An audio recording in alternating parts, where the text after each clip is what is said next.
of doing offensive operation.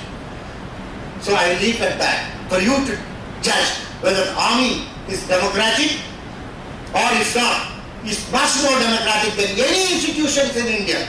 Let me say that with pride.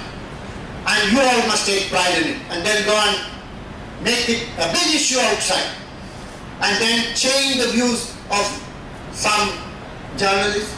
I don't know what they're doing, paid, unpaid, I don't know whatever they're doing. We need to correct this. I now come down to the administration issues of the history. 1947, again. You know, when the turn of the chief was being taken, that is the time when Sardar Vallabhbhai Patel was trying to reorganize the states, get Hyderabad, get Goa and whatnot. So the army excelled itself in the Hyderabad operations, in Goa operations and in J&K and in all reorganization of states. And then the army stock went up. That is where the problem of the politicians. The insecurity started in 1947, including Jawaharlal Nehru. They thought the army is growing big, and that insecurity continues till 2012. I do not know. Unnecessary, unwanted insecurity coming out and then crashing down. This is very unfortunate. So when the selection of chief came, General Khalifa was the senior most and was to be made the chief. Somebody was talking about it when at about 3:30 this afternoon. General Rajendra Singh Ji, who is also from Gujarat, and his brother had worked with Sardar Vallabhbhai Patel in reorganization of states. And therefore, he wanted Rajendra Singh Ji to be made the chief. You know what General Rajendra Singh Ji did? If I was Rajendra Singh Ji, I would have walked up and occupied the chair before he changed his mind. Rajendra Singh Ji went to Nehru and said, don't do this. Army stands on seniority principle. If you rock this, you will rock the discipline of the army. I refuse to become the chief. Make Karepa the chief. Karepa became the chief. Isn't that patriotism? Right. Now the next one. 1962. You know the rift. Somebody was talking about General Timmaiya versus Krishna Menon. Krishna Menon is very rhetoric, very close to Jawaharlal Nehru, and Timmaiya was a very strong army person. So Krishna Menon won't take anything from him, good or bad. Bad he did not take, good at least he must take, but he refused to take it. Like a good army officer, without revolting, he put in his resignation. Jawaharlal Nehru called him to his office, requested him to take his back. You know the reason why he wanted this resignation to be taken back? Because General Ayub Khan, who was the number one in Pakistan, was flying over to Dhaka. He was flying over Delhi, he was not even landing Delhi. He says, you know, we will create battle. Ayub Khan might get. They panicked and said, withdraw this resignation. General Timmaiya withdrew. You know what Pandit Jawaharlal Nehru did? He went to the parliament and castigated General Timmaiya. Oh, he has done this, that and whatnot, without actually telling the truth. General Timmaiya kept quiet. He didn't go to the press. He retired gracefully. Isn't it respecting civilian supremacy? Right. Next. You know, in 1962 operations, B.M. Kaul was appointed. I do not know whether you know. He was responsible for the debacle of 1962. B.M. Kaul. I am not going into any history of B.M. Kaul. He was very close to Nehru family.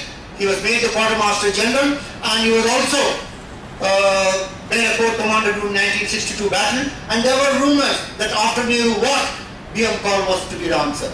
Nobody knows about it. But these are the rumors. Right.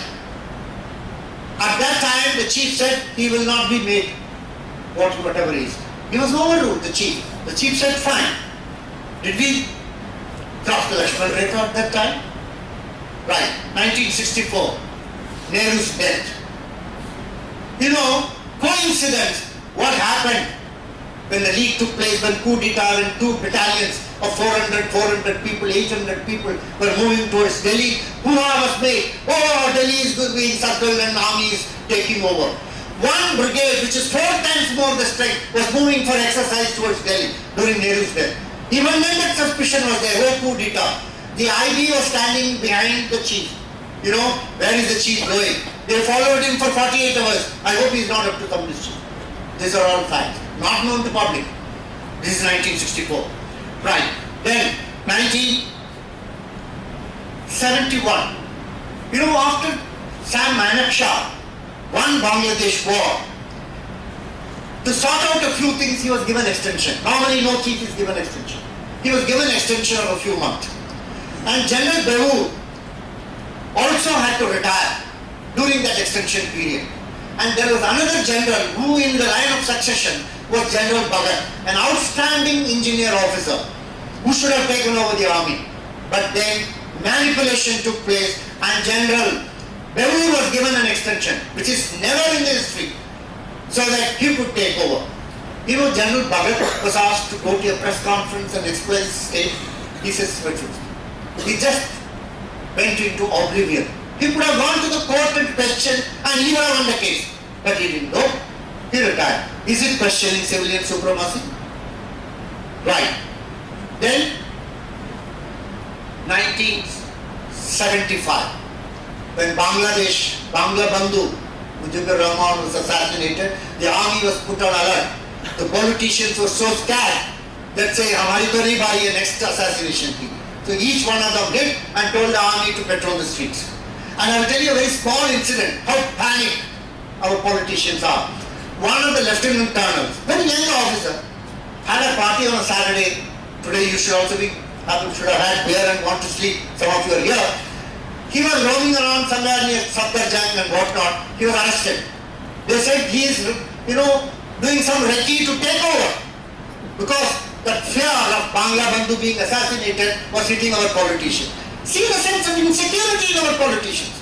If they are good, a good person will never feel insecure. It's only weak people feel insecure, unfortunately. Right. The next interesting, which many people don't know, is only the army circles know, I am confiding in you. 75-77 was the period of emergency. Right?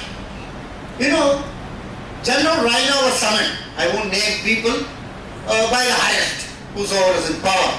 Now the army should come and help in maintaining emergency. You know what General Raina said? I will obey legally constituted government and legally given orders. I won't obey any illegal orders. Knowing fully well he could have been sacked.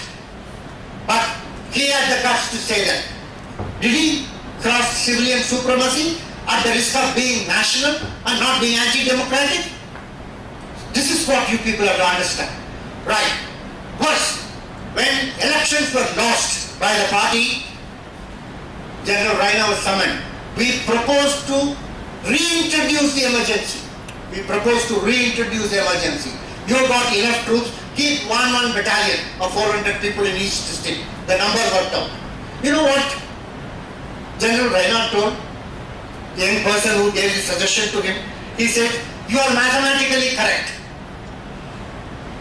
It is militarily unsound. It is politically immature and insane. Now, this is the comment given by the chief.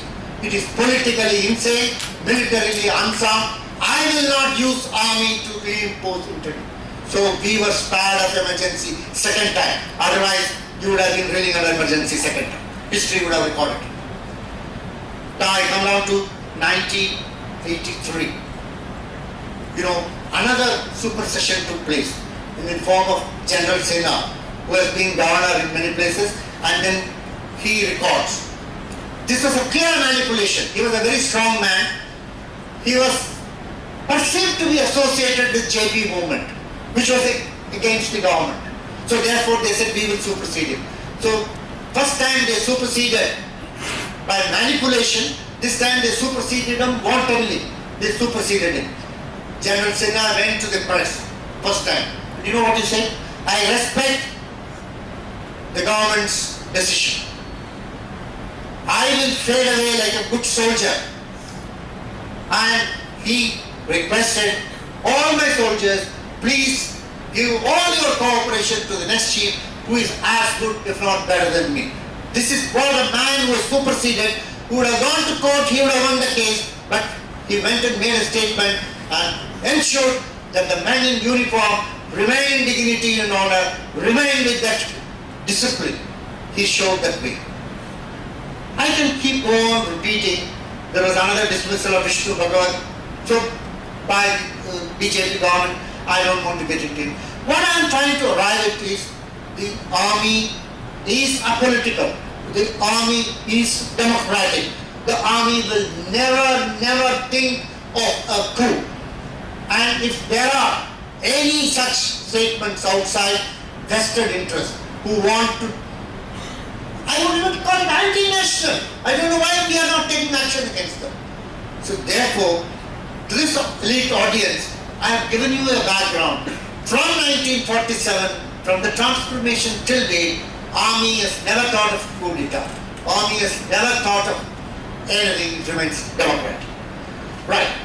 Now, having given this background, why is civil-military relations today talked about? What is happening? We must introspect. But what has all these events done to the army is much more important to me. It has done great damage to this grand edifice of the army.